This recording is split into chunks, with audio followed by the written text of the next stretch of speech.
ডিম কত করে? 25 টাকা। 25 টাকা একটাই? এটা কি দেশি হাঁসের ডিম? হ্যাঁ দেশি। একটা ডিম ছিলাও।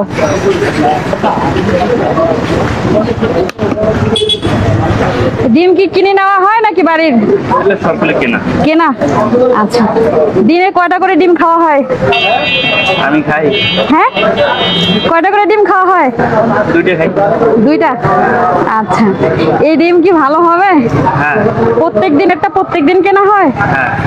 আচ্ছা, আমরা রাস্তায় আশেপাশে থাকা যে দোকানগুলো আছে, আমরা এখানে যে ধুলাবালি পড়তেছে সেখান থেকে আমরা ডিম কিনে খাচ্ছি।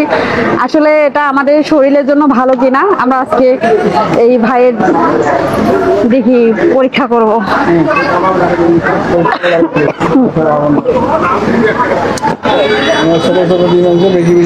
ছোট ছোট ডিম, তাই না?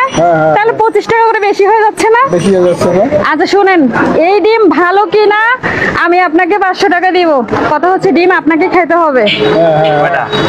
এই একটা খাবো, সমস্যা কি? এখন ভালো হবে কিনা সেটা খাইতে হবে এখন। হ্যাঁ, প্রমাণ করতে হবে। যেহেতু একটা ডিমের দাম 25 টাকা, আমি আপনাকে 500 টাকা দিব, কিন্তু ডিম খেতে হবে আপনাকে সবার সামনে। কি বলেন? ডিম খান। ভালো না খারাপ প্রমাণ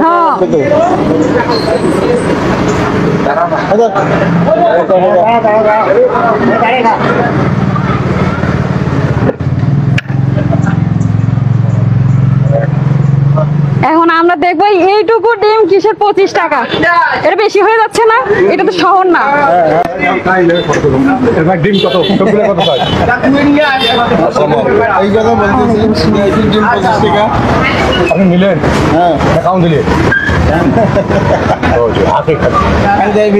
এখন কথা হচ্ছে এই যে ছোট ছোট ডিম, এই ডিম তাহলে 25 টাকা করে হলে 4টা ডিম কত হয়? 100 টাকা। আর এমনিতে গ্রামে কিনতে গেলে কয় টাকা করে নেয়? 60 টাকা। এরে ভাই, বেশি করে তো নিচ্ছিস তুই। এখন কথা হচ্ছে নষ্ট বেড়ায়। এখন যখন কেনা হয় তখন একটু দেখে শুনে নেওয়া লাগে না? মনে করো সিদ্ধ ডিম 20 টাকা, 5 টাকা করে প্রতি পিসে তোমার হচ্ছে ইয়া করা হলো। আচ্ছা, আমি জানি ব্যবসা হালাল, তবে ডিম কি নষ্ট হলে তো আমি মানুষকে দিব না। আচ্ছা ঠিক আছে, যাই হোক, তোমার ব্যবসা যতটুকু হয়। আচ্ছা, তুমি তাহলে খেয়েছো? এখন এই ডিম খেয়ে যদি তোমার অসুখ হয় তাহলে দায়ী কে থাকবে? আমি থাকবো। আচ্ছা, আমি কোনো কিন্তু দায়ী থাকবো না। হ্যাঁ, আচ্ছা।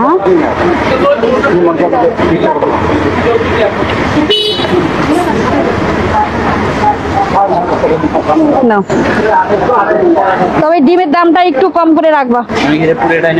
হ্যাঁ, এটা পুরাটাই, কারণ ডিম খেয়ে যদি অসুস্থ হয়ে যান সে দায়ী কিন্তু আমি থাকবো না। ঠিক আছে, ভিডিওটা যারা দেখবেন অবশ্যই শেয়ার করবেন। সবাইকে ধন্যবাদ। ঠিক আছে।